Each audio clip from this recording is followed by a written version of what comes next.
Hi guys, I'm really considering raising an issue with Ofcom when it comes to gammon Brexit news. They continually employ what I believe is a DUP supporter as a journalist in Northern Ireland who says things that are completely false.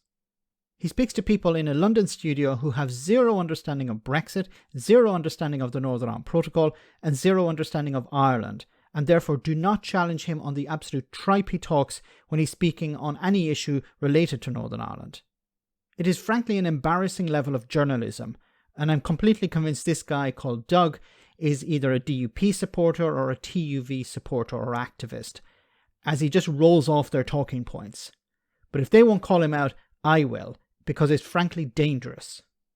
Dougie, do we expect a deal to be done, or will it be yet another Brexit Groundhog Day?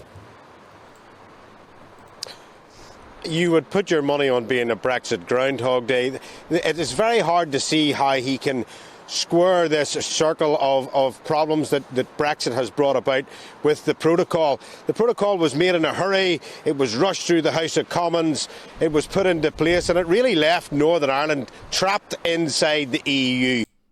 No, Northern Ireland is not trapped within the EU. Northern Ireland is not part of the European Union.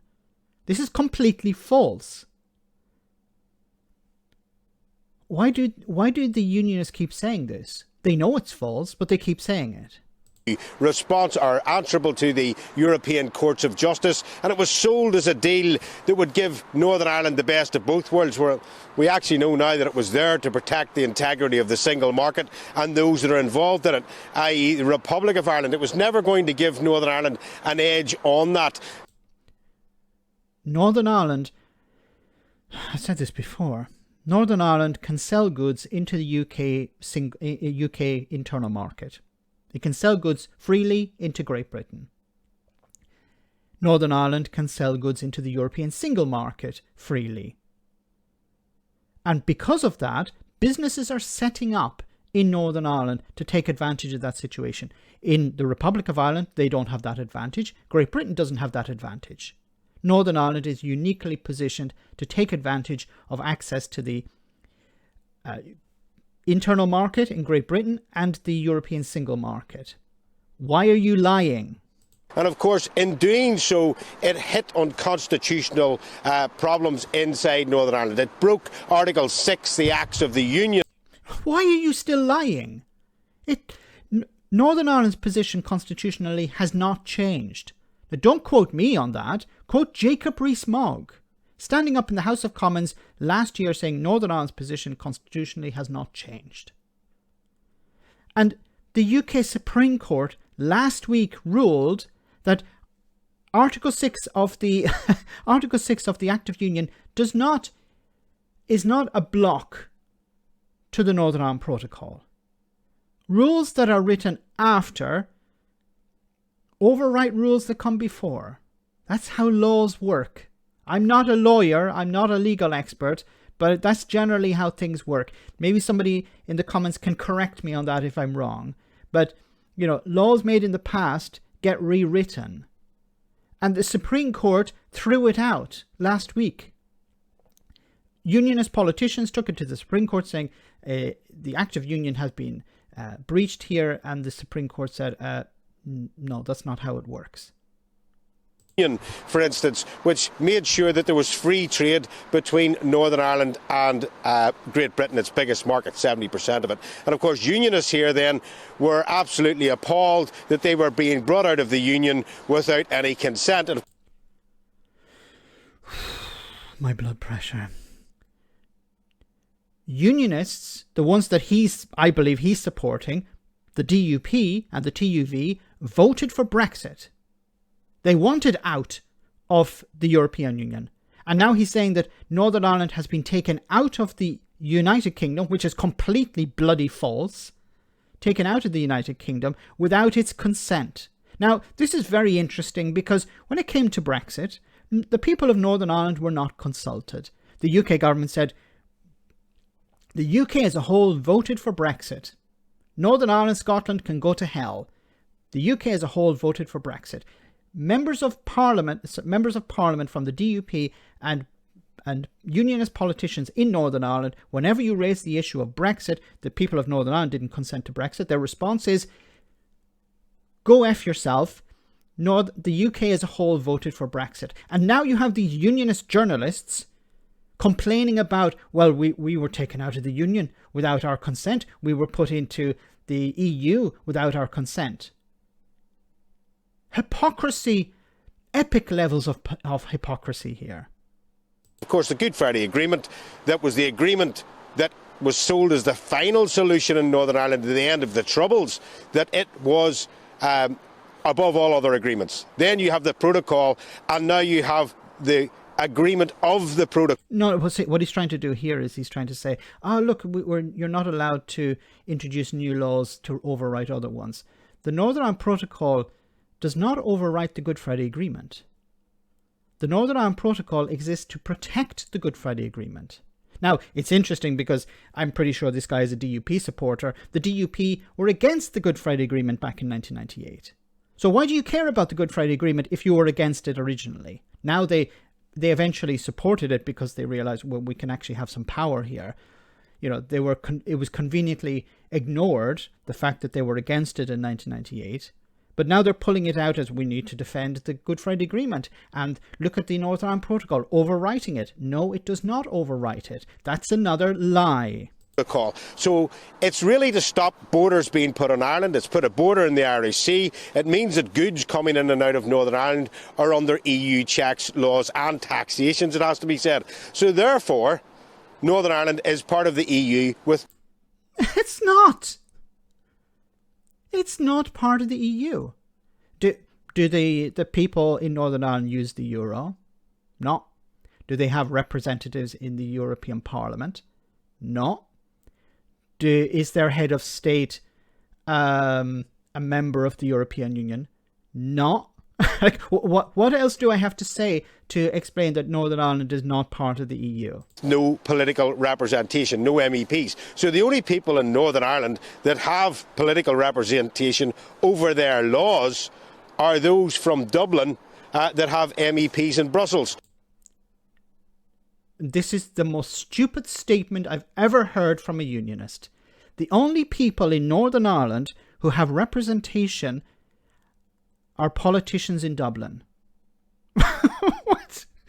So Northern Ireland is part of United Ireland already? I thought you unionists were against that. Is this guy advocating for a United Ireland here? Or has he been in a coma and woken up believing that Northern Ireland is and the Republic of Ireland are united? The only people who have representation in Northern Ireland are politicians in the Republic. What sort of rubbish is that? So unless the deal takes away the ECJ, takes away that border in the Irish Sea, and only has a border for goods travelling through Northern Ireland and onward to the Republic of Ireland, which could mean some sort of checks on Ireland, which... Some sort of checks. So this we've finally reached the goal of the DUP and their supporters. They want to put a border between Northern Ireland and the Republic of Ireland. They want to breach the Good Friday Agreement. Because they didn't, as I said at the beginning, they never signed up to the Good Friday Agreement. Well, they eventually did, but they never agreed to it at the beginning. They were against it. Now they want a border put on the island of Ireland. The UK government has said, we're not going to do that. The European Union has said, we're not going to do that. The Irish government has said, we're not going to do that. Majority of people on the island of Ireland, both north and south, don't want a border on the island of Ireland. The only people who want a border are loyalist paramilitaries and their friends in the DUP and TUV. And people who, speak on GB News. Sinn Féin, etc., will be very much against. And you've got to remember that would also... Sinn Féin are against. Everyone is against it, including the British government. Sinn Féin are against a border on the island of Ireland. What the hell? Everyone is against it. America is against it. The EU is against it. The British government is against it. Jesus. So give Northern Ireland that advantage, and those nationalists in the government... So what advantage? I'm sorry to be interrupting this all the time, but he's talking absolute twaddle. What advantage? So Northern Ireland having a border between Northern Ireland and the Republic of Ireland would have some sort of advantage. What advantage? It's the opposite of an advantage. It's a disadvantage. Government here that also are the biggest party in the Republic of Ireland wouldn't want that to happen. So he has to pull out so many stops here to make this work. Somebody is going to lose in this, and the very fact that unionists have not been involved at all in these talks, they haven't seen sight of this deal. And because you didn't want it. Don't you want the UK government to negotiate on your behalf with the European Union? This is a deal between, or an agreement, or whatever you want to call it, between the UK government and the EU. It's not an agreement between unionists and somebody.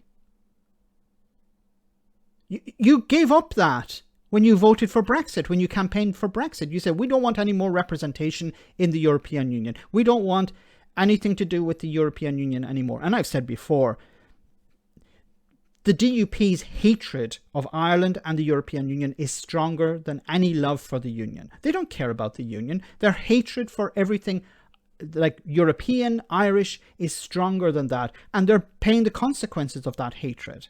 the fact that he's going to brief EU ambassadors afterwards would very much suggest that this deal was done. Because it's to do with them. It's nothing to do with you.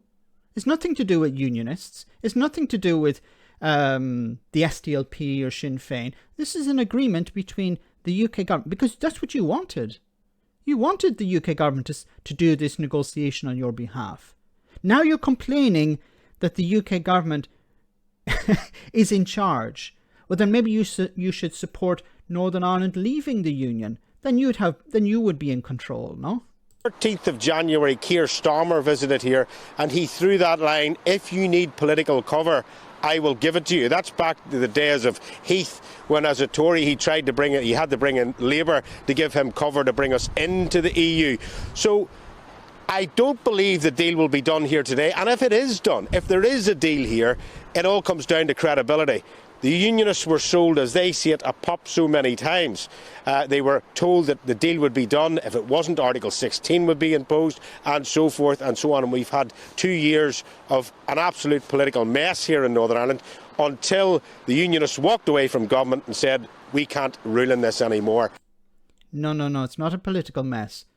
There wasn't a political mess. The UK government said, yeah, we'll trigger Article 16. Boris Johnson, Liz Truss, they said, yeah, we'll trigger Article 16. And the unionists like the DUP believed them.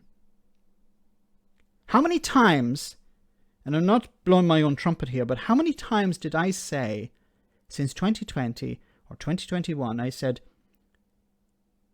they're not going to trigger Article 16.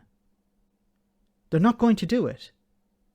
I don't see them doing it. I said it's a very, very remote possibility, but I don't see it doing it because Boris Johnson is a liar. Liz Truss is a liar. These people don't tell the truth. They were using it as a political tool, and the DUP and their friends in the media and in other parties believed them. Like, you believed Boris Johnson. If Boris Johnson told me today is Friday, I'd have to check the calendar. Boris Johnson told me his name is Boris Johnson, I'd have to double check on Wikipedia. And you people believed them. You believed the Tories. You continued to believe the Tories. The Tories will lie to you every day of the week, and by the end of that week, you'll still believe them. So they've got to get that back, which means going back to the Good Friday Agreement, and it means going back.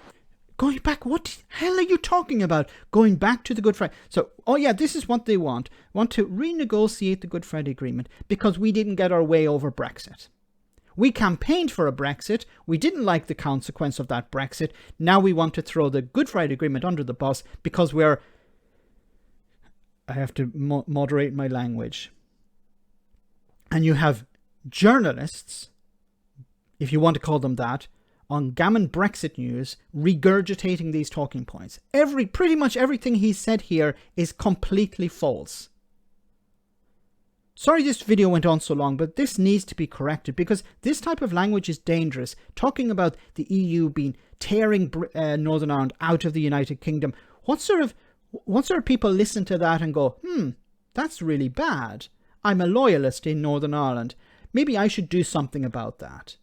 Completely false.